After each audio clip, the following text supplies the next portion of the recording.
Hey guys, hope you're enjoying your new year and holiday season. I know we've been enjoying our break, having a couple weeks outside of the office, but with that, we are continuing our top 5 countdown of the 2023 most downloaded episodes. And to recap, number 5, we had Ryan Pineda. Number 4, we had Chris Crone. Number 3, we had Jack McCall. Number 2, we had Pace Morby. And coming in at number 1, most downloaded episode of 23 was Mr. Grant Cardone. I know this episode was super fun and exciting for us and the team here at the office, just to have Grant come in. He was actually flying out here for a speaking event, and this big private equity firm here in San Diego was hosting a conference. They paid him a big chunk of money to come out here and speak.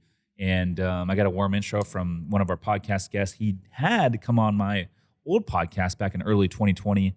That was a virtual podcast that I used to have with a couple partners. But anyways, that said, right time, right place. Got the warm intro to Grant's team and invited him on, and they booked it. So he came over here right after he spoke at this live event in San Diego and came in the office. He brought his daughter Sabrina. It was really cool to connect with him before, get to know Sabrina a little bit. And this dude he's a real dude. Off camera, he's super cool, genuine. I don't care what other people say about him, but he's a real dude. Yeah, it was really cool to just interview Grant. He's definitely a personality. And for this particular podcast, we had a little audience here watching. So that was even more exciting. But anyways, hope you guys enjoy the episode. Hope you're enjoying your new year. With that, let's jump into it. Mr. Grant Cardone. All right, guys, welcome to another episode of The Reports. Today, we are live in the studio here in downtown San Diego, and I got a very special guest who just flew in on his Gulfstream 650 ER from Miami. He owns $4 billion of real estate. Yeah, don't say 4 million, man. I ain't gonna say I'll 4 jump million. off a building right now. $4 billion of real estate. But I remember the first 4 million. I got Mr. Grant Cardone. Grant, welcome to the show, my man. It's good to be here, and I appreciate what you're doing, and guys that are learning the game, and you're introducing people to the real estate game. Like, it's so valuable. I wish that I had somebody teaching me how to do this at 25, 26 years old. Yeah, man. I appreciate you. And you came on my old podcast, the Multifamily Takeoff, which was an apartment investing podcast, right when the pandemic dropped back in April of 2020. And at that time, you had $1.2 billion of real estate, about 7,000 units. And today... So that's 20 in 2020. Yep. 3 years ago, exactly. Uh-huh. What did you do to get from 1 billion to 4.2 in 3 years? I bought more real estate. I mean, that's how you do it. You got to buy the real estate, right? You got to either raise money or you got to have money, and both of those are possible. So you guys out there are saying, I don't have any money. Oh my God, if I had money, I'd have done that too. No, you got to either get money, earn money, or you got to raise money. One of the two. And it's easier to raise money if you've already worked and earned money, because then people can trust you that you know how to trade time for money at a job. So, like, people trust me. They trust my work ethic. People may not like my energy, or they might not like the way I say something, but nobody's going to say I don't work. They're going to say, here's guy's got track record, 35 years showing up, doing what he said he was going to do. Yeah, he's cocky, and he's this and he's that, and he says whatever he wants. But look, you probably would too. Yeah, but I do what I say I'm going to do too. And then I stack real estate assets. We picked up $3 billion, almost $3 billion during the pandemic, and then took a hiatus. We haven't bought anything in the last year, and I'm about to blow this portfolio up. So next time I'm on this podcast, I'll be at 10 billion. This cycle right now that we're in is going to be the biggest real estate opportunity in my lifetime. And everybody that's listening, like, it's time to be ready all the time, not get ready, because it's happening right now. Yeah. Well, let's talk about that. So right now, we're in a high interest rate environment. The Fed's got all the control with the interest rates. We saw a lot of people in 2020, 2021, a lot of apartment investors, myself included. I got into a couple value add deals, floating rate debt, Freddie floaters. Yeah. And a lot of people got caught. We just refinanced out of both of those. Our debt service basically quadrupled. We had 200 basis point rate caps, went through the roof. But luckily, you went to fixed? We went to fixed about 5.5 a few months ago. Good. Luckily, That's we good. were able to increase our NOI enough to where we were able to do cash out on one of the deals. The other one, we were able to refi nice and clean. but other operators are not in that same position. Mm-hmm. And so there's a lot of news and volatility in the marketplace. There's a lot of bad news out there. So what are you Bad seeing news out? is your friend, though, man. That's in true. real estate or any investing, bad news is the friend. There was a guy named Nathan Rothschild Mm-hmm. that said, "Buy when there's blood in the streets, even when it's your blood." Mm. A lot of people don't know the last part of that. You got to, you know, when there's fear, or capitulation, or problems like we have right now. The Fed's created these problems. Jerome Powell has created every problem that we have in real estate today, including this thing that he hides behind inflation. The inflation was caused by the supply chains blocked up because of COVID and because things weren't getting shipped around the country. It was not caused because inflation is not caused because of printing money, even though that's what most people believe causes inflation. If I print $1 trillion and leave it in this room, it would be fill up more than this room. But if I printed $1 trillion or 4 trillion or 6 trillion, whatever they just did, and leave it in this room, there's no inflation. It's a non-event. So this idea that printing money creates inflation is not the truth. Now, if I distribute $6 trillion to every household in America, I still have not actually caused inflation, okay? Because it hasn't been used. It's not in the system yet. You get a bunch of money, she gets a bunch of money, my daughter gets a bunch of money, I get a bunch of money, until we move the money into the marketplace. Now, if all these people went out and bought assets, real assets, yeah, of course, we're all able to pay more money because we have more money. So if your audience can just follow the thinking here, and I'm just asking people to think with this, because this is what I'm thinking with. The reason we have inflation is because people were sent $1,400 checks. Some of your audience is not going to like what I'm about to say. Say it. You guys were sent a $1,400 check. Where's the camera they're looking at? Okay. Right here. Okay. You got a $1,400 check and you went and fucking spent money that you shouldn't have spent on shit you didn't need. That is the new definition of inflation. People that get money and then spend it on stuff they don't need, are not required living, and you probably couldn't afford and wouldn't have done it had you not gotten that check. Now, people like me, I didn't cause inflation. You caused inflation. I went and took my money and invested it. I buried it in projects, in real assets. And so every time I got any check over the last 2 or 3 years or for the last 30 years, I take all the money I get. It's all garbage. Money's garbage. Mm-hmm. And I convert it into buildings. I'm walking through. What is your assistant's name? Alex Johnson. Yeah, you're awesome bringing me into the building. What was I saying all the way from the curb? Oh my God, this building. I should buy this building. Like I just get to me, buildings are like they're like I can buy this today if I can hold on for 10 or 15 or 20 years. Now, this thing that Jerome Powell is the guy that's causing inflation, the real inflation. Because when you take a mortgage from $1,500 a month, which is what it was 3 years ago, you could get a mortgage for under $2,000 on a $500,000 house. Sure. Today, that mortgage is going to be $6,000. Jerome Powell is the new Anthony Fauci. He picked up the ball where Anthony Fauci and COVID ended and started this new invisible enemy, the war on inflation. And if anybody wants to blame anybody for this bullshit, it's because you wouldn't spend some money and Jerome Powell's an idiot, or he's in cahoots with the banks and they're trying to collapse banks. Now get how incompetent these people are. Yeah. Are you telling me the banking system, Jerome Powell and all these feds that meet all the time and supposedly agree on everything, don't understand that a regional bank in San Diego that is lending money, that has checking accounts, savings accounts, and paying out 0.25% aren't going to get damaged when you raise interest rates to 5 or 6, and my money can all of a sudden go into a treasury bill or a 5-year bond. Yeah. You can get 4.5% risk-free in a CD right now. Well, what do you guys think I'm going to do? You think I'm a Jerome? Yeah. Okay, bro. You got to get off the cannabis, bro. It's fun. Like you, what's wrong with you? Like you don't know, you and your people don't know all the degrees you have. I'm going to leave the local bank and I'm going to go. Yeah, they do know. So they either got to deal with the big banks and saying, let's crush the little guys. We've had 3 bank failures. Mm-hmm. We'll have probably another 300, okay, in the next 2 to 3 years.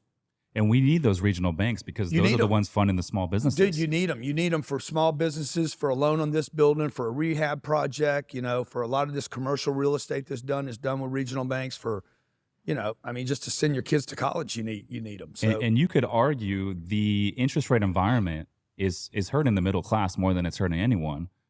Why are they doing this? Well, they're either stupid, they're either incompetent, or they're in cahoots with somebody that benefits from this destruction of wealth.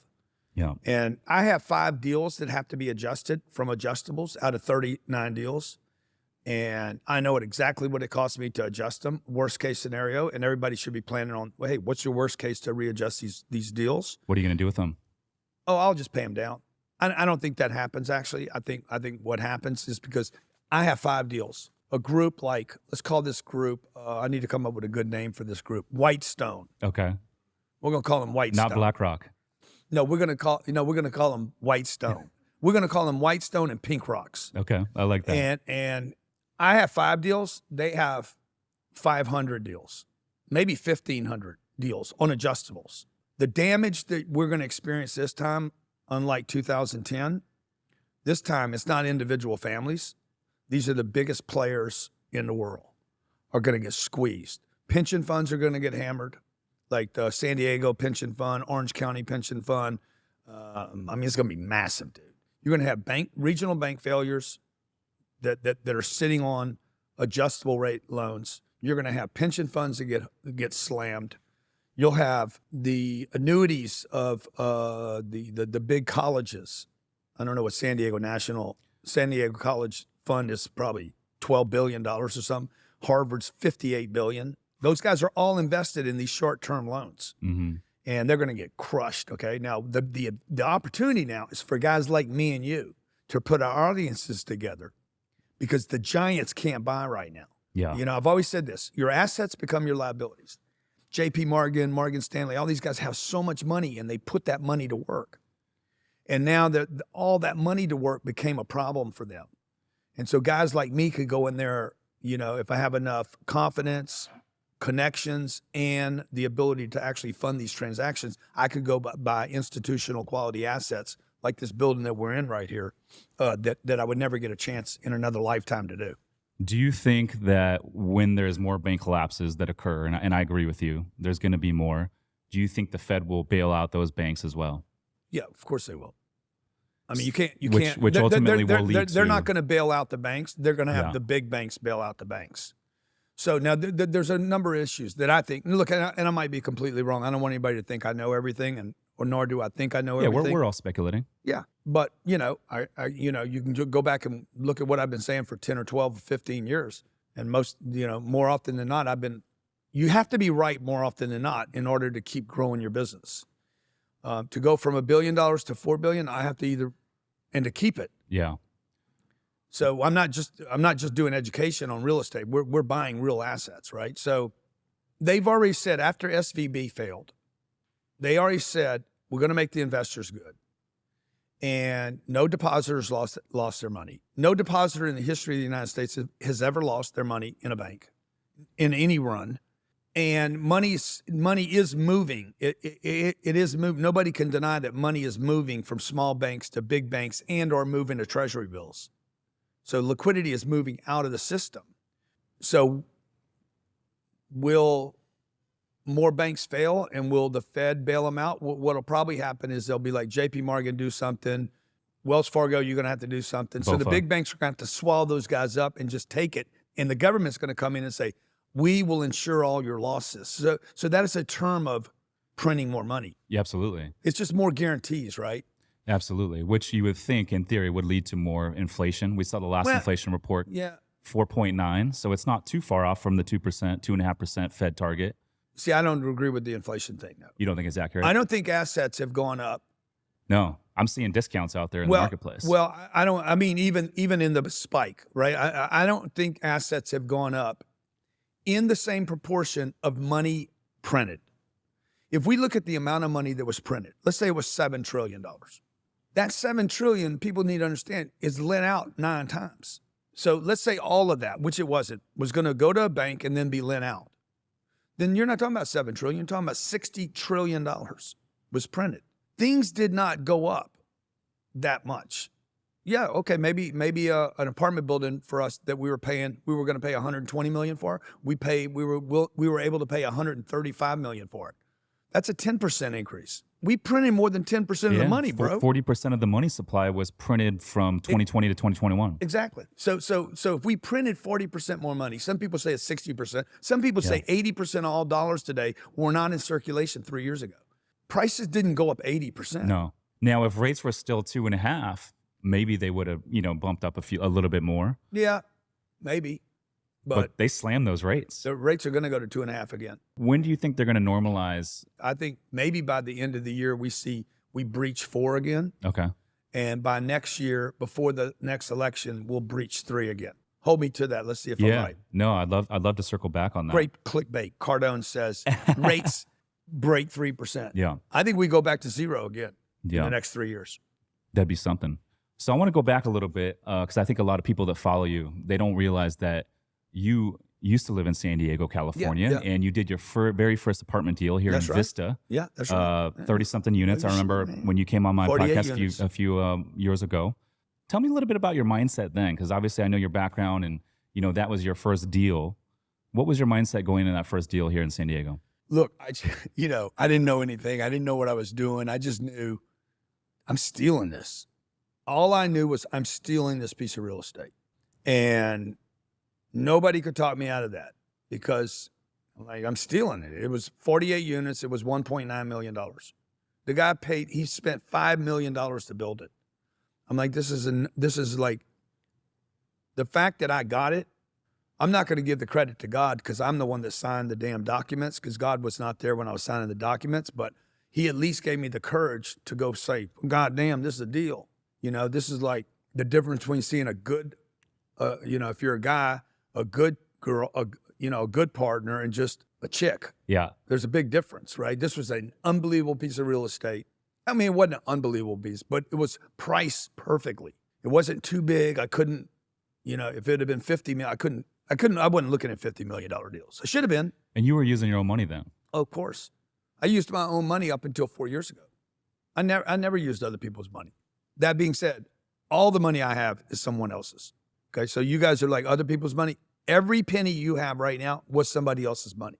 So when I go work and somebody gives me $1,000, when I was 20, when I bought my first deal, I was hustling car dealers, selling them education. Car dealer gives me 10 grand. I take the 10 grand.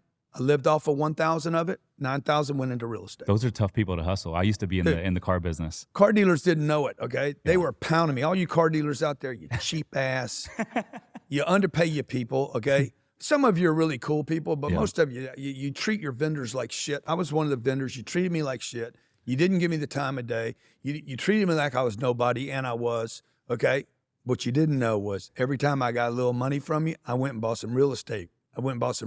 Now you're like, how's he flying over our dealership? Okay? Because I use your damn money to provide your people with education, and I took that money and I banked it into a real estate deal. And so that's what I was thinking back then, dude. I was like, okay, I'm going to buy this. I thought about it like this. I'm stealing it. I'm going to make 12% on my money. Freaking 12% is a lot of money to me. Yeah, double digits. And I still have the real estate. Okay, Yeah. 3 years later, somebody comes and offers me $5 million for it. I paid 1.9. I put $350 down, and I sold it because I didn't understand the game fully. Yeah. That thing's worth $22 million today. I should have refinanced it, got my $350 back, just kept the property. I'd still have it today. I'd have collected rent for 30 years. I shouldn't have sold it, but I didn't know. I didn't know the whole game yet. But that deal led to what you have today. So Yeah, I shouldn't have sold that deal. yeah, Don't make sense of it. no, absolutely. I was speaking at an event this day, and this woman ran up to me, and she's like, "Oh my God, we haven't seen each other in 25 years." Sabrina walks up and says, "What's the connection here?" Sabrina's my daughter, and I'm like, "Well, me and this woman used to hang out." "Oh, really?" "Well, yeah, before your mom, we hung out." "How'd you hang out?" What are the chances? Right. So that girl made a mistake. I'm going back to mistakes. That girl should have closed that deal. She's thinking that right now. I guarantee you. She broke up with you? Well, we never consummated the agreement because she was resistant to the pitch. Okay. She did not trust the flare. Yeah. The 10X movement. I said, if you're into your self-improvement, you need to get involved in the 10X movement. There was no... Let's go home with Grant Cardone. There was no PJ back I then. ain't going home with you. That's good stuff. So a few years ago, you had a G550. Yeah. And I know recently you traded that thing in, and you got a G. I sold it. You don't really trade them in, but. Okay. And now you get a G. It's not a Honda. It's not a Honda. They got Honda jets now. I sold my 550 to Tim Draper. Okay. Bitcoin guy. Okay. And then we bought this 650 from a Russian guy right before Ukraine went down. What does that plane cost you? If you love real estate investing, passive income, and tax benefits, but don't have the time, my company, Summers Capital, is buying boutique hotels right now. We source the deals, we renovate the properties, and we even handle all the day-to-day management, making it truly hands-off for our investors. If you want to learn more to see if we can help you, visit summerscapital.com/invest to book a call with our team. Again, that's summerscapital.com/invest. Now back to the show. That plane probably cost to run or to buy? To buy. Oh, that plane's $70 million, brand new. What does it cost to run? Like you flew from Miami to San Diego. It's $3 million to run it per year. Per year. What does it cost? I don't know. I have no clue what it costs today. Fuel? Yeah, like you flew from Miami out here and you're going back today. I have no idea what the fuel costs. Okay. You don't calculate fuel when you own a jet. Yeah. Because it doesn't fly anywhere without fuel. So there's some things you should not calculate, and fuel would be one of them. It's like the cost of fuel in a car doesn't matter because the car can't run without the fuel. Without the fuel, the car's worth nothing. Yeah. So that jet holds 100,000 pounds of jet fuel. They sell it by the pound, not by the gallon. And when I was growing up, dude, my mama was worried about the price. Gasoline was 25 cents, and my mama was worried about it. So I was brought up in this mentality, worry about price of gasoline, go the shortest route. Put more air in your tires. Man, I was trained with all this crazy bullshit. Put more air in your tires, you'll spend less gas. I'm like, why am I'm worried about 25 cents. I need to worry about $25 million.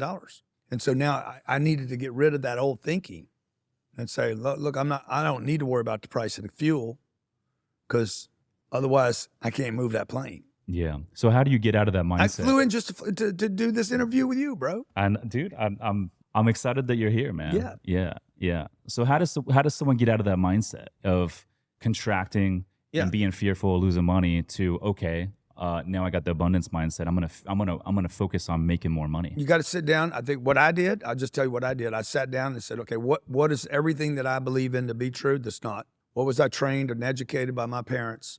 What did I take in, whether I agreed to take it in or not? What have I bought into? That if you're 3 years old, you're picking up information from your parents. If you're 5 years old, you're picking up information. Every time they go to the store and your mom's at the store, we can't afford this. Well, then you're buying that. You probably heard that 500 times.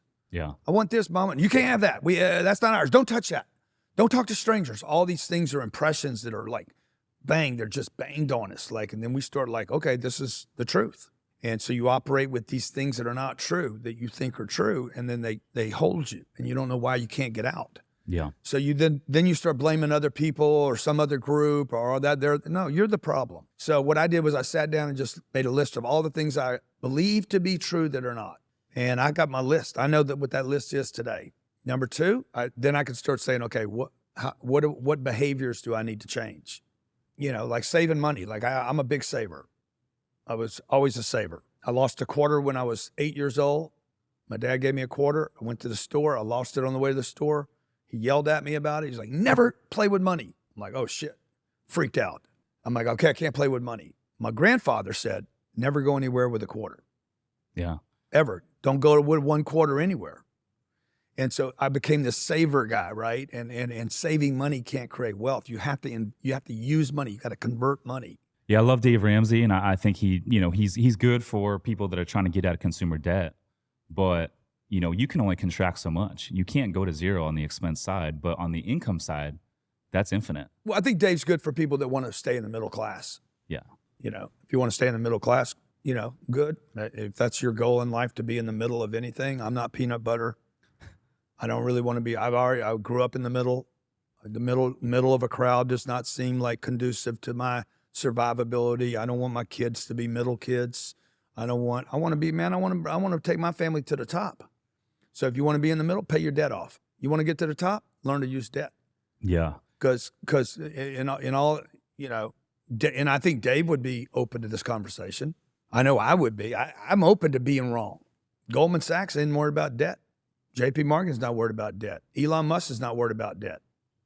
They have debt. They use debt. Apple Computer has debt. Apple Computer has $200 billion in cash, and they borrow money today. Why is that? Because they want their cash reserves on their balance sheet, knowing debt is not the devil.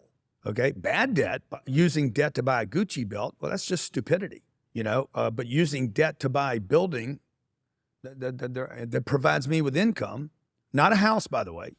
I own 2 homes. Buying homes are bad deals. Yeah, buying a home is a terrible deal. Yeah, putting debt on a home is even stupider than buying the house itself. I own 2 houses. Like, I'm not telling you guys I don't do stupid stuff. I got these. I don't know what these are. These shoes are stupid. No reason for anybody to buy these shoes. I don't even know why I have them on my feet right now. They're not even that comfortable. They're probably $800, $1,200 or something. Stupid. If you're on the come up, that's dumb. Can't write it off. They're too much money. Definitely don't put a credit card on them. But on good debt, it pays me. Okay, like I bought a house in Malibu. I paid cash, but I still have the cost of that money, right? I spent $40 million there. I could be earning 5%. That's $2 million a year. In 10 years, that $2 million times 10 years, I need to make $20 million on that house just to break even on the cost of money and the purchase. That's not maintenance, property taxes, furnishing the house, or fixing it. So you've been hating on the single family house for years. Yeah. Why did you buy that house up in Malibu? I got weak. I mean, I did something stupid. So I went and bought a house because it was stupid. But comes a time in life where you get to do stupid shit. Yeah. But most people, 99% of the population Earth, is not in a position to do something stupid. When you do something stupid is I paid for that house out of passive income. And you bought a good location. So I bought a location one day that will be worth $80 million. I'm gonna kill somebody on that house. I'm gonna kill them. I'm gonna actually put the ad will be on whatever the site is for the MLS, like $95 million with the intention to kill you. The guy's gonna buy it's gonna be a billionaire, multi-billionaire. It's a non-issue for him. He's like, boo, send that money. He might even not even go see it. He might buy it after seeing it on the internet. Like it's stupid. It's stupid town, right? What do you get for $40 million in Malibu? Well, I stole this house, man. So I literally believe I stole the house. Who'd you buy it from? I bought it from a Russian guy. You bought your plane right from a before Russian Ukraine. Dude too? Is this the same guy you bought the plane Different from? guy. Okay. Oligarchs, man. Going through divorce. As soon as I walked in now, I just finished shooting Undercover Billionaire. My wife and I walked 2 houses down. I've been 90 days in Pueblo. We rented a house in Malibu on PCH on Carbon Beach. I walked 2 houses down. I see this house. I said, man, this house is fantastic. It's dated. Location's great. They're not paying attention to it. It's not being maintained. I call my guy, Brandon. Brandon, can you get me in this house? It's not for sale. I said, bro, everything's for sale. He's like, the guy that owns this house is a dick. Total dick. I said, how big a dick is he? He's like, Ukrainian, Russian oligarch. I said, perfect. Let's buy from him. We're going to steal it. He's like, why are you so confident you can steal it? I said, because nobody can communicate with him. Okay. Does he speak English? Any English? Zero. He said, you just said they don't communicate. I said, bro, they don't communicate because they're angry. These are angry people. They're used to getting their ways. I said, I'm telling you, I'm going to steal this piece of real estate. 19 months. It took me 19 months to buy this house. Wow. And then I got it. Why did it take 19 months? Because he's angry. The guy's angry all the time. I walked in the house, got a showing on it. They're going through a divorce. I'm like, oh yeah, I'm definitely going to steal it. Anytime you can buy a house going through a divorce, you will always pay less. You can feel the life has been sucked out of the place. There's no emotion. There's no positive emotion. People actually want to get rid of it. One party wants to penalize the other party. So I think this is the third piece of real estate I bought through a divorce. And because they're trying to get rid of the past. And the guy was angry. Now, why do I want to buy from an angry seller? Is because nobody can deal with him. Yeah. But me. I'm like, because I don't make anything of the anger. His anger is my asset. What's the biggest real estate deal you've ever done? We did $1.1 billion in December of 2020. Where was that? In Florida. Multifamily? Yeah, all multifamily. How many units? It was, how many units was that? I don't know exactly how many units it was. Miami, Lauderdale? Yeah, Miami, Fort Lauderdale, and I mean, unbelievable. We did $780 million worth of debt on it. Closed all deals, 4 deals on a Friday afternoon, and right before Christmas. Right before the rates went up too. You guys probably locked in some IO. No, we're on adjustables on those. Were you? Yeah, you couldn't get fixed money at the time. Yeah, and you got the interest rate cap. Yeah, and those are the deals that I'll be adjusting. Mm. And I'll personally. You won't refi them right now into fixed? I might. I mean, because I think rates are going to come down anyway. Yeah. But I'll wait for rates to come down. Like I'm doing a refi right now for sub-5 money on a deal. That's not bad. You guys are buying that down? No. That's not bad. So you mentioned when we started recording that you put a pause to buying. You guys haven't bought anything in a year. 10 years interest only. 10 years IO. That's not bad. On sub-5. Assumable too. This wouldn't be. Okay. This wouldn't be assumable. So you haven't bought anything in 10 years. I'm sorry, 1 year. Yeah, 1 year. What do you doing? We bought an office building for Goldman in Phoenix, in Scottsdale. I saw that. Yeah. We got a luxury Airbnb out there that we do. We were just out there recently, Scottsdale, but I saw you had the office out there. What do you guys do in the office? It was 77% occupied by Goldman. Goldman they own hundreds of millions of dollars of real estate. They buy it. They don't even go visit it. Yeah. There's nobody running it. There's no heartbeat. There's no love. There's no commitment. It's an entry on a spreadsheet. This is unfortunately what America doesn't understand about this asset class. These are owned by machines. These are not individuals. You're not buying the house that Harry and Brenda bought 30 years ago and they're trying to make 80 grand on. These are institutions that have entries on a document, and the documents go this deep, and they have where is it? There's no address. They've never visited it. There's no love in it. They don't know what color it is. They don't know who rents it. They were at 77%. They bought it 7 or 8 years ago. They were at 77% when we bought it. We owned it for 72 hours and took it to 95%. How'd you guys do that? Put in tenants. I go on social media. Hey man, I bought a place. You want to rent next to me? And people called up, said, hey, I'm interested in looking at your space. And so we'll just activate it. Things have to be activated. All real estate has to be activated. Yeah. Those guys at Goldman Sachs, they're probably not on social. No, they're not. If they are, they're on a private account under a different name and a burner phone. Yeah. I feel like those hedge funds. They are. The hedge funds, the Goldman Sachs, BlackRock, those guys aren't on social. Funds. They are, but they're not. They're as voyeurs. It's a different way of doing business. I know for sure they're on, because I was at the Milken Institute, and I got people coming up to me that work for those companies that shouldn't know me, and they know me from my Instagram. I'll give you a clip of this. I'm sitting outside at the Milken Institute. What's Milken Institute? Huh? What's that? It's a $50,000 ticket for a 3-day event. Okay. And there's 4,000 people there. Okay. So it's the SEC's there, chairman of the budget's there, Steve Mnuchin's there, Goldman, JP, like every name in the world. It's a big 3 days of billionaires and institutions. MetLife, New York Life, all the. It's basically a big white country club party. Okay. For 3 days of people figuring out how to grab the rest of the money in the universe. But I'm sitting next to, literally, I have a table. I'm sitting at a table. I'm getting ready to have a meeting with A-Rod. Gavin Newsom is sitting at a table right here, and he's facing me.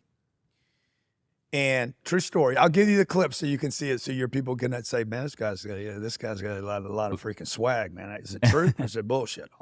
So Gavin comes over and sits right behind me. Literally, like, I could just pat him on it. And this guy's going to run for president. And I'm not a fan. You're talking Gavin Newsom here in California? Newsom, yeah. And I'm not a fan. I mean, I really don't know anything about the dude. I've never met him. I'm just like, basically, I'm, biased. And I'm like, okay, I'm thinking to myself, what can I say to this guy? Okay, I'm a big fan. No, that's bullshit. And I try not to lie to people. So I'm like, okay, what can I say to him? You're running the state into the ground? Probably not friendly. So I'm like, I need to come up with some version because I'm trying to shoot the shit with him, right? And I'm like, I mean, he could be the president. And I'm like, man, what's it like? I can't even imagine what it's like to run an entire state. True story. The guy touches me on the shoulder and says, man, look, I have trouble just getting away from you on Instagram. I said, what? I said, bro, how the hell you got time to watch my bullshit on Instagram? He's like, I can't get away from it. And then we sat there and shoot the shit for 6 minutes. Unbelievably charismatic guy. Like phenomenal, man. I'm like immediately likable. Big smile, super powerful charisma. Like just, I wanted to vote for him 3 minutes after talking to him. Like, fuck it, maybe I'll be a dim. Shit. Reparations for everybody. Let's go. You know, I was like ready to convert. And then because he was so freaking like likable, right? But the part of that story I want you to hear, everybody to hear, this is the guy that probably will run for president that knows me because of my Instagram and should not. You would think he doesn't know me. I leave there and I'm walking down the hall. The former head of the SEC, Grant Cardone. So those guys are all watching social media. Yeah, but they're not on there building their audiences. No, they're watching though. Yeah, they're watching. They're watching. They will never build their audience. Gavin might, but most of them are hiding there. They're watching. They're voyeurs, right? So you guys, when you guys are chopping content for him, you need to think in terms, okay, we got the people that follow, but the people that don't follow, they might even be better qualified. Just because somebody followed doesn't mean they don't watch. Why is it that there's so many real estate investors out there, especially the old school ones, that are not doing content? One of my mentors, Tony Azar, he's out of Charlotte. They got 6,000 apartment units, and he's got a couple private jets, but he's not on social media. Because he gets all his money from Country Club. Yeah. But it was like he made all his connections and investors one at a time. Yeah, that's right. By shaking hands. Because he goes to the Olive Tree. He goes to the local restaurant, meet me over here for dinner, and then he's got a bunch of Country Club friends. This is what white people do. It's white, man, it's a scam. You guys need to wake everybody up about this. This is the most on lockdown, racial white game, Country Club game, and I'm just the white guy calling it out, okay? It is on lockdown. Real estate is a white man's game. You're over 50 years old, you're white, you belong to a country club, you fish, you probably hunt, you drink, and you probably, do on the sly an occasional strip joint 2 or 3 times. A big trip for you is to go to Vegas or Miami and hang out at 11, okay? And that's who trades these deals. They're like, I'm not part of that club. Dude, I know. When I go to these multifamily conferences, it's a bunch of old white dudes rocking suits. That's what I'm telling you. I don't have a lot of common with them. No, of course not. And they're not on social media, but I guess my question is this. Well, they're going to see you and be like, what's he even doing here? Yeah. Like, well, he's not a broker. He's not an agent. He's not he's not raising money. That you don't fit in. And for me, to me, I'm a character to them. They're like, oh, there's that Instagram guy that raised $1 billion in cash. But the good news is the country club that has owned and controlled real estate is now handcuffed. These are pension funds, big banks, big hedge funds. These are monster companies. They're all now, they can't trade assets. They all have the same problem. And guys like me and you, when you put an audience together, we could actually go buy institutional quality assets, not garbage, not the bottom of the real estate food chain. We could actually reach up high into the food chain and start. These buildings around here, all these are going to be traded here in this cycle. Somebody else is going to end up with this stuff. It's not going to be vacant. Yeah. I think it's the cheat code because I know a lot of people You think it's the cheat code? Well, here's the cheat code. I think there's a lot of people that are real estate investors. There's a lot of people doing content. But here's the cheat code. There's not many people that is a high-level real estate investor in doing the content. Yeah. Why is that? Well, because I think that I'm thinking of 3 people right now. They want to be influencers, and they want to be famous on Instagram. I'm not doing Instagram to be famous or to get likes and comments. I'm doing it to get rich, okay, and help other people get rich. I'm not like I don't look at my likes. I don't look for viral video. I don't look at the videos that I did. I did a video. If you pull up the Lamar Jackson video, he just got awarded whatever his number was. I forget the 355 or something. Look that up. Lamar, you're talking about Lamar Jackson, the quarterback for the Baltimore Ravens. Before that, a week and a half before that, I did the Aaron Judd contract. 260. He got 260 million. I show him in a video with his mother. His mother did the deal. Really? So I showed Lamar in a video, hey, Lamar, I'm going to show you how to become a billionaire. Number one, never give up the 260. And number three, on your next 5-year deal, where you'll get paid $300 million, you'll never pay taxes on it. So I did video to convert Lamar. I'm going after specific targets because I want Lamar as an investor, as a partner. So why are influencers not becoming real business people? Because they think being an influencer is a good thing. Yeah. I don't Tate is probably the most influential person on planet Earth today, him and his brother. But what's the business? Right. You got to have a problem with the business now. I think he had an education business, but I don't know if there was anything past that. There was definitely no real estate. Well, there's no real assets, right? Yeah. And even if you have real assets, you don't want to go to jail to defend yourself. So, I don't want to enjoy my real estate from jail. I want to enjoy my real estate with my family, my friends, my investors. We sent out $4 million last month, $22 million in cash this year sent to other investors. So why are the content people not making this a business? Some of them do, some of them make it an education business. But even the education thing, I think a lot of guys don't understand taxes. The education thing is a taxed event. So if you give me $10,000 for education to come spend 3 days with me, I'm paying 50% of that's going to the federal government. It's active income. Yeah. So you put $10,000 in a real estate deal with me, I don't pay any taxes and you don't pay any taxes. We wait for the asset to go up in value. That's where 80% of my time is spent, either buying deals, because money finds a deal. You got to find the deal, communicate the relationship, get a contract. We did one this morning, $80 million in Florida. What'd you buy? 320 units, 312 units in Panama City for $225 a door, brand new. What does it take for you to do a deal right now in this climate? Hey guys, real quick, the only way this show grows, the only way we continue to bring on bigger and better guests is if you guys rate, review, and share the show. So if you could take 2 seconds or the click of the thumb to review on Apple or Spotify, it will mean the world to me. But more importantly, we'll be able to reach more entrepreneurs and more real estate investors and help them build wealth through this podcast. Now back to the show. I'm in a good position because people know me now. And they know, this group was I said, hey, where do you guys get your money from? They raised $300 million last year. He's like country club money. Yeah. I'm not making these terms Stolen money, yeah. It's white money. Country club guys, they're part of a family fund. Man, if you're black, brown, or female, you don't even know what a family fund is.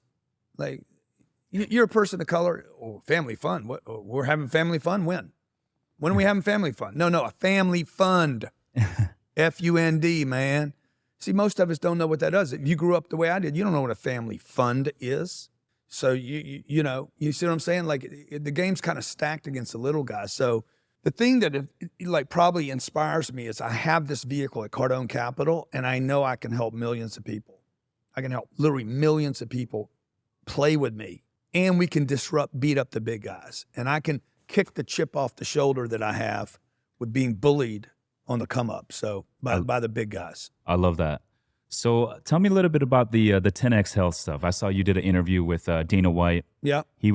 A lot of people have been talking about 10X Health. I'm interested in trying it.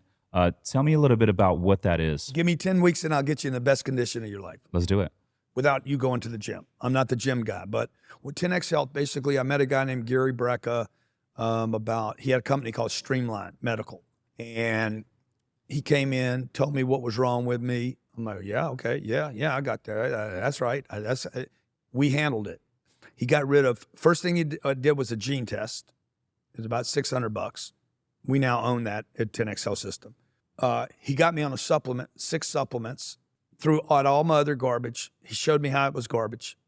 The best, I was on the best vitamins, supposedly it was garbage. Replaced it with what is now 10X Health supplements. I gave him 10 weeks and we started fixing stuff. Genetic test comes back. He added some custom things that I needed specifically, would be different for me than you. It would be different for me than my wife. It would be different for me than it would be my twin brother. And then I bought the company about a year and a half ago. I was so impressed with it. scaled it out, introduced it to Dana. Dana was sick, put Gary and Dana together. Gary said, there's nobody can help me, man. I'm over here fucking dying.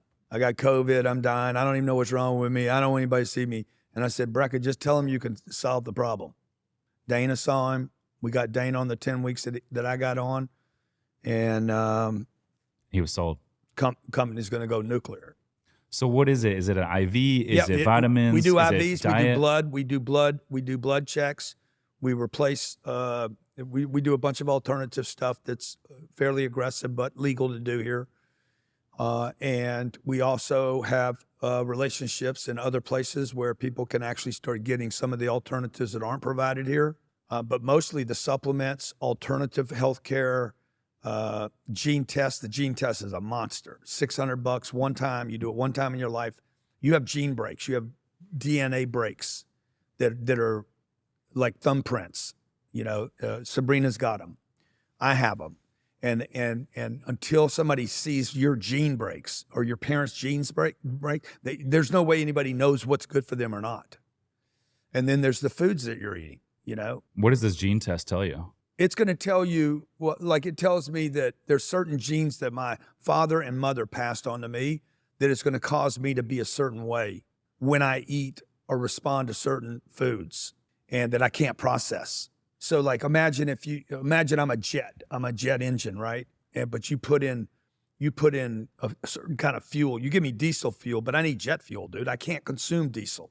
That's the same thing with the genetic test. It's saying, bro, you can't consume white flour. No, maybe you can consume white flour. Maybe you actually convert it to its highest potential because of the way your genes are set up. And so that's what it tells you. And we literally take 10 weeks and stay with you as an individual, which is what healthcare doesn't. They give you medication and say, call me if you need something. We stay with the individual to support them on this 10 weeks. So if I want to try this for 10 weeks, do I have to go into one of your locations, No. or I can just be here in San Diego and everything's... Yeah, we'll do it. We'll go to 10xhealthsystem.com/start. Okay. 10x Health System. It's a 3-month start, 12 weeks, and we'll support you. I'm going to check it out. Don't check it out. Do it. No, I'm going to do Just start, dude. You're not a checker. You're a starter, bro, and a finisher. Is he a gangster or not? Gangsters don't check on shit. They do shit. Action right or taker. wrong? How do you become an investor? You got to take action. You become an investor. Yeah. You don't become an investor reading. Yeah. I've learned where I've made the biggest gains or jumps in my investing career is like the second I have an idea, I just got to do it. Yeah. You know? That's what I do. Yeah. If I'm interested in something, I do it. Otherwise, I just say I'm not interested. But I want to clear my plate all the time. Like I'm done. I don't want to do that. I don't save stuff. Like I eat something. I ate as much as I wanted. When I grew up, like this goes back to education. My mama made me save everything. If we didn't eat the whole plate, put it in the refrigerator. Today, I'm like, I never eat the whole plate, and I throw the rest of it in the garbage. And I'm like, I'm definitely going to waste some food because I'm going to remind myself that there's no scarcity. Yeah. Every day, I'm going to remind myself there's plenty, there's abundance. There's so much money out there today that Dude, it's crazy. Everyone can win. It's you insane just how got to much go out money. there and get it. Everybody got a pay raise in this last cycle. Everybody should have made more money. Yeah. But people are sitting around listening to bullshit. Not taking action. Well, they're like, oh, inflation's terrible. What are they doing? They're printing money, bro. Go get the money. Mm-hmm. God It's damn, out there. man. They're making money, man. They're making money. They're printing money. And you guys got somebody in your head telling you it's a problem. They're printing money. But there's more money to get. So when they turn on printing presses, I just want to be next to the press. Mm-hmm. Like, let's go. I want it when it's fresh. I want them hundreds when they're coming off hot. Fresh off the press. Like I want it with like with the ink just stains my hands. So tell me about this new show. You got The Real Estate King. Yes. Super excited about it. Tell me what's going on We have The there. Real Estate King, For Love or For Money, How to Get Rich in America is a documentary. And then we're doing a 4th show right now called, God dang it, I just lost it. It's about the rise and fall. It's called The Rise and Fall of America of Great Companies. And the 5th show is Whatever It Takes. The one that we're like finished 10, I'm funding all these. I'm done with the networks. Okay. So I'm going to become a network guy now. I'll make all you guys famous if you want me to. All right. So, because the networks won't use social media for some reason. Discovery Channel is terrified of Instagram. It's insane, dude. They got like 60 million followers and they don't even post good stuff. So the real estate king is me, Ryan Secco, and Sabrina, Miss Sabrina right over there, side shot to her. We go to towns. San Diego was one of them. San Diego, Austin, Houston, 10 cities in America. And we actually are looking to buy real estate. And while they're there, we find a guy like you that has a deal, and I fund the deal for you and make you the partner. So you don't have to put in the money. Maybe you have money. You don't have to put in the money. You don't have to put in the debt. I do the whole deal and make you a partner in the deal. We're raising money right now for a fund. So you're saying you would be the capital investor. Yeah. If I like the deal, if I like the partner. I like that. Yeah. And so the show basically tests the deal and the partner, and then we pick. When does this show air? Well, we have deals actually right now. I have a deal with Warner Brothers on my desk, and Roku, and a third group that's asking me not to use their name. What? What's so funny, man? Why's the audience got to laugh? You got to get that guy under control, man. And so anyway, we're just waiting to see which one we're going to go with. Okay. Roku wants everything that I have. Like we'll take every show you have. Is Netflix on the table? That would be huge. Can the guy not read lips or what? What's wrong with him? That's what he was laughing at. Yeah. I didn't see that. Yeah. Okay. It's just a distribution place, right? Yeah. So, I mean, I'll get them all before it's over with, man. Yeah. They all have a big problem. See, they got a big problem. Yeah. You know, that's a real estate play, right? So Netflix is a real estate play. Roku's a real estate play. Sling's a real estate play. Warner Brothers is real estate. It's like, okay, you got a piece of real estate on the internet. So I see you got Sabrina here. The best. And I know she's FB. That's her call name. She gets to fly around with you all over the country and do this kind of stuff. Yeah, if she wants to. She doesn't have to. She doesn't have to roll with me. And you guys are doing the homeschool thing now? She is being homeschooled. I love that. What are your thoughts on the public school system? Well, they suck. School sucks when I went to it. I know that because all the kids in the class I was with said school sucks. And it's gotten worse. It hadn't gotten better. So I don't want my kids. First of all, I want my kids with me. Like I didn't know when we had them. I was like, hey, I want to go on this trip. I'm bringing the kids. And they said, oh, you can't take the kids. I'm like, they're my kids, man. Like, well, no, they're going to miss the whole year or so. They're going to fail, or you can only have them out so many days, or some bullshit. Mm-hmm. And so I said, well, let's just homeschool them. Elena agreed with it. They agreed with it. Now they get to roll with me. They're very responsible. I don't tell them to do their homework. I don't. What grade are you in now? She's in the 9th. She's 14. So 9 and 6. Yeah, she's ahead. I love that. Perfect grades.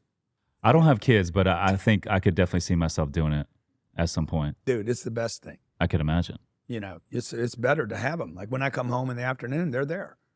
Yeah. I don't. What if I come home early one day? I come home at 3 o'clock. They're there. I don't have to wait for them to come home. Yeah. And then they've been bullied by a bunch of idiots.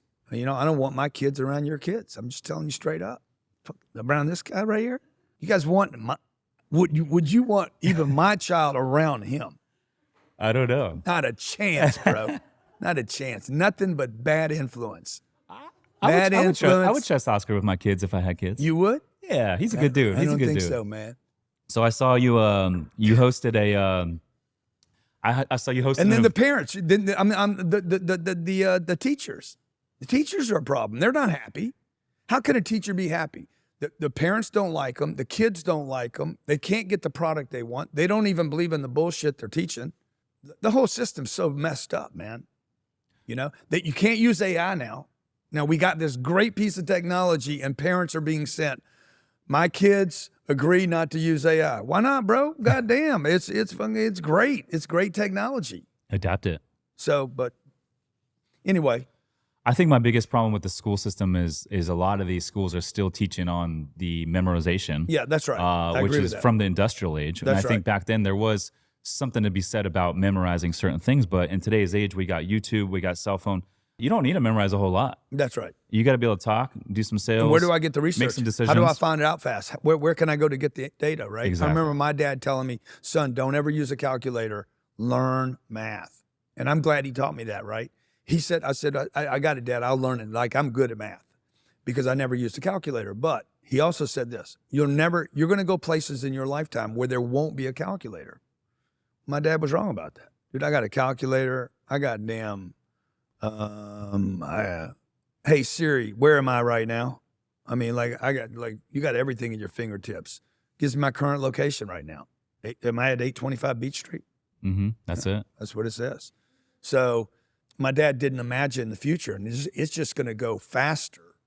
And the idea that a kid would have to sit in a classroom for 12 years when we have instant data. Elon, Charlie Munger, and Warren Buffett all agree that college is a complete waste of time. That's some talent right there. I mean, I was taught from a young age to go to school, get good grades, go to college, and get a job. Yeah. And for the most part, that's what I did. That's what I did. It's cool. But looking back, I'm like, dude, I've learned so much more doing this stuff than I ever did. Did you finish college? 18, 20 years I did going to school. I did finish college. Yeah. But I didn't learn a thing. Do you regret it? What have you ever used it for? I haven't used it for anything. Everything that I'm doing today, I did not learn in school. Yeah. So do you regret it? I do a little bit. Yeah. Yeah. I think it's a waste of time and a waste of money. I 1,000% regret it. Yeah. I spent 5 years. Oh, maybe that's why you are who you are today. No, it had nothing to do with it. I'm the one that went. I know. I cheated on law. I cheated on the statistics.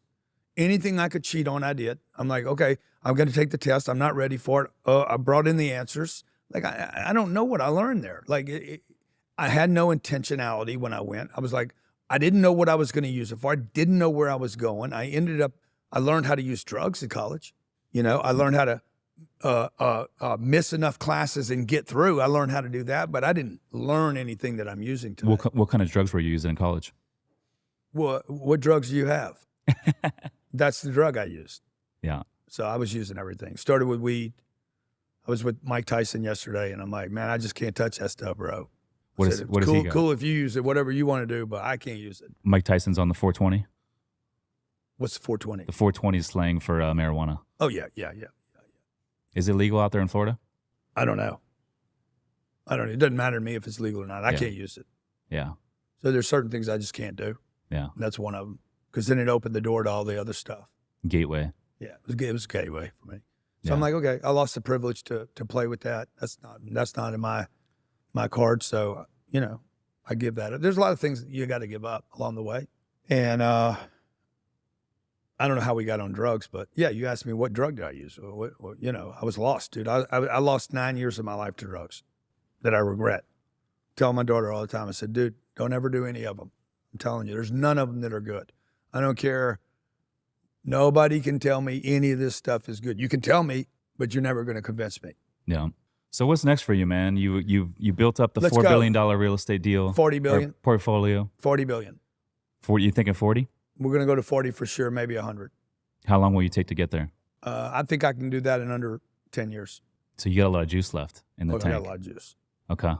I know I can get to 40 billion. Not even a question. Like 40 billion, I want to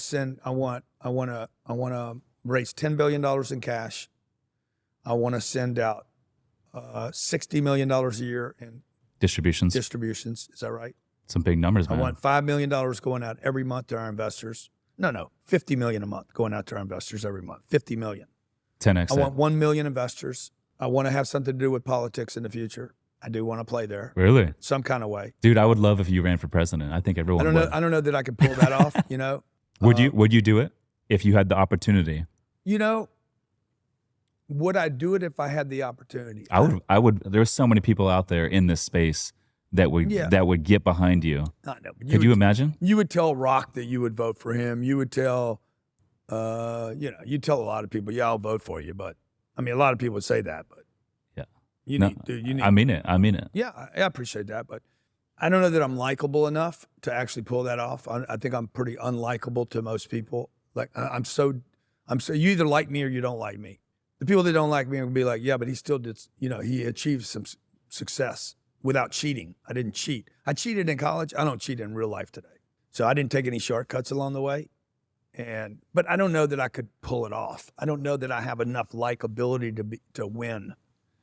And I don't know that I would change enough or be willing to change enough to win.